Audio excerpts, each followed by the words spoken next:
क्या हो अगर आपको एक ऐसे आइलैंड पर छोड़ दिया जाए जहां से जहां तक नजर जाती है बस पानी ही पानी दिखाई देता है, जहां पर खाने के नाम पर कुछ भी नहीं है, तो मैं खाऊंगा क्या मैं हार्डकोर में सरवाइव कर पाऊंगा इस आइलैंड पर, वो भी पूरे 100 डेज। ये जानने के लिए वीडियो को एंड तक जरूर देखना। और इस वीडियो में हमारे दो गोल हैं, एक तो अपना पूरा डायमंड का आर्मर बनाना और दूसरा है अपना एक आलीशान घर बनाना। चलो तो शुरू करते हैं।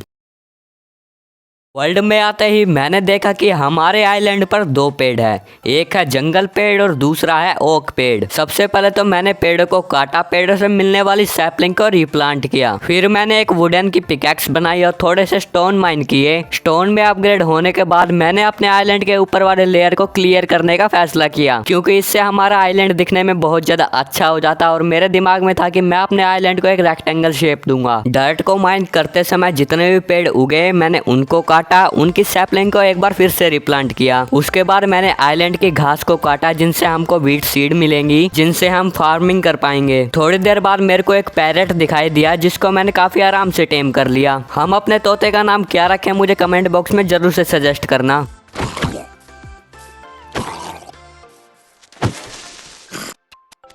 मैंने पूरी एक दिन की मेहनत के बाद आइलैंड का काम तो फिनिश कर दिया था। उसके बाद मेरे को पेड़ों को क्लियर करना था, तो पेड़ों को तो मैंने क्लियर कर दिया और उनकी लीव्स रहती थी जिनको गायब होने में समय लगता। तो मैं कोल और आयरन के लिए स्ट्रेट डिग डाउन करने लगा, पर मुझे क्या पता था मुझे वहां पर कोई और मिलने वाला था।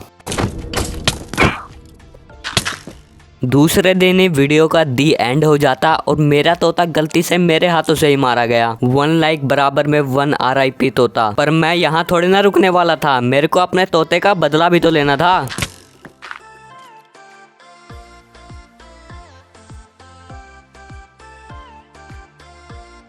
एक बार मेरी HP पर नज़र डालिए, मेरे पास सिर्फ 2 हार्ट्स हैं और मेरे को लगा कि दोनों स्केलेटन नीचे मर गए हैं। मैं जैसे ही नीचे जाने लगा तो देखो 1 हार्ट्स पर बच गया मैं, नहीं तो वीडियो का खेल खत्म था।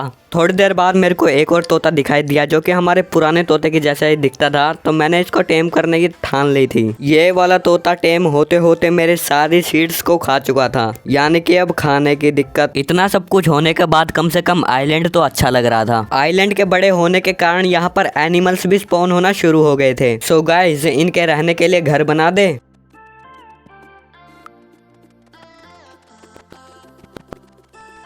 एनिमल्स का घर तो बन गया था और यहाँ पर एक व्यापारी आया था जो कि मेरे को शुगर केन बेच रहा था। और गाइज, इस वर्ल्ड में शुगर केन मिलना बहुत ही मुश्किल था, उसकी कमी ये पूरी कर देगा। गाइज, मैं एनिमल्स के बांध पर टॉर्च लगाना भूल गया था, इसलिए वहाँ पर मॉब स्पॉन हो गए थे, जिसके कारण मेरे को माइनिंग के लिए जाना पड़ा। माइनिंग से मुझे ढेर सारे कोल और आयरन मिले, जिनको मैंने स्मेल्टिंग पर रख दिया और थोड़े से पेड़ काटे। हमारे सारे आयरन स्मेल्ट हो गए थे, इनका मैंने आर्मर्स बनाए और टूल्स बनाए और अब मैं इस वर्ल्ड में थोड़ा सा स्ट्रॉन्ग हो चुका था। फिर मैंने सनराइज को एंजॉय किया। उसके बाद मैं अपनी बोट लेकर चल पड़ा ओशन को एक्सप्लोर करने। थोड़ी दूर जाता ही मेरे को एक शिपरैक मिली, जिसके अंदर 2 चेस्ट थे। एक चेस्ट में ये लूट थी और दूसरे चेस्ट में ये वाली लूट थी। फिर मेरे आइलैंड के पास ही मेरे को एक रूइंड पोर्टल मिली, जिसके चेस्ट में ये लूट थी। और हाँ, मेरे को शिपरैक से एक ट्रेजर मैप मिला था, तो मैं चला गया ट्रेजर को लूटने। थोड़ी देर ढूंढने के बाद मेरे को ट्रेजर मिल गया और ट्रेजर वाले चेस्ट में ये लूट है। ट्रेजर लूट कर मैं अपने आइलैंड वापस आ गया। मेरे पास इस आइलैंड पर खाने के लिए कुछ भी नहीं था, बस थोड़ी सी वीट थी। और अगर मेरे को वीट को जल्दी उगाना है तो मेरे को लगेगी बोन मिल, जो कि बोन से आएगी और बोन्स आएगी XP फार्म से। तो 7वें दिन मैं माइनिंग करने के लिए चला गया ताकि मेरे को आयरन मिल सके और मैं उनसे होपर बना सकूं। उसके बाद मैंने ओक स्लैब से आइलैंड के आउटलाइन बनाई, जिससे हमारा आइलैंड दिखने में और भी ज्यादा अच्छा लगने लगा। पूरे एक दिन में मैंने अपने XP फार्म के लिए जितना भी आइटम चाहिए था वो सारा कलेक्ट कर लिया था। सो गाइस, XP फार्म बनाना शुरू करें।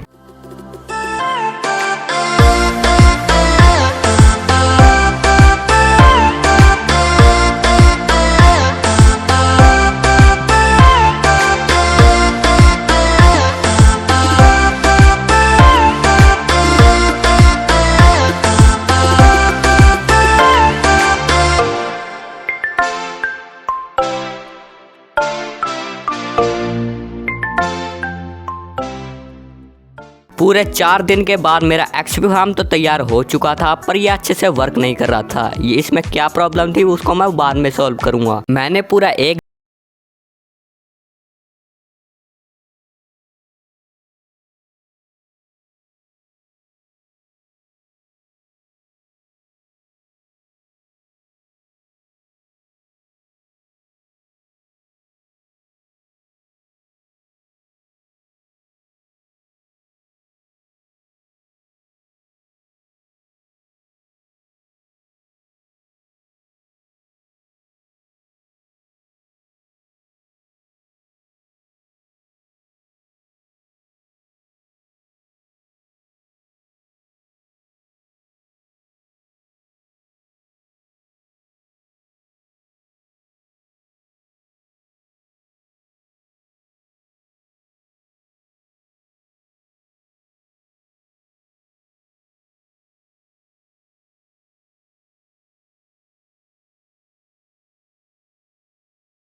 ढेर सारे लीव्स एंड सैपलिंग भी मिली है। मटेरियल तो मेरे पास बहुत ज्यादा है। सो गाइस ट्री फार्म बनाना शुरू करें।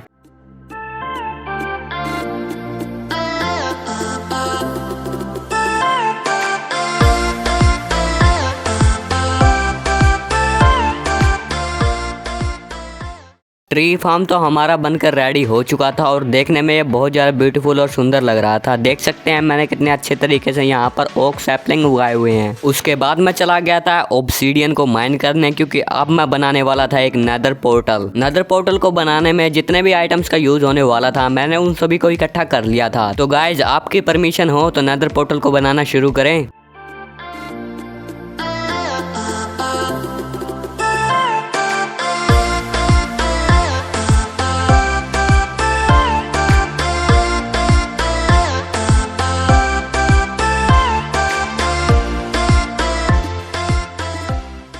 फाइनली गाइज हमारा नेदर पोर्टल कंप्लीट हो चुका था और ये इस आइलैंड का सबसे बढ़िया बिल्ड लगा मेरे को। आपको ये कैसा लगा मुझे कमेंट बॉक्स में ज़रूर बताना। गाइज हमारा एक टास्क तो कंप्लीट हो चुका था जो कि डायमंड आर्मर बनाना था। अब हमारा दूसरा टास्क रहता था जो कि अपना घर बनाना था। तो घर बनाने के लिए मेरे पास थोड़ी सी वुड्स कम पड़ रही थी, तो मैं यहाँ पर लकड़ियाँ काटने के लिए आया। लकड़ियाँ काटने के बाद मैंने थोड़ी सी सैंड भी कलेक्ट की। सैंड कलेक्ट इसलिए की ताकि उससे ग्लास बन सके और मैं अपने घर में ग्लास भी लगाने वाला था। जितना भी मटेरियल चाहिए था मैंने सब कुछ इकट्ठा कर लिया था। अब बचा था घर बनाना। तो चलो गाइस शुरू करते हैं।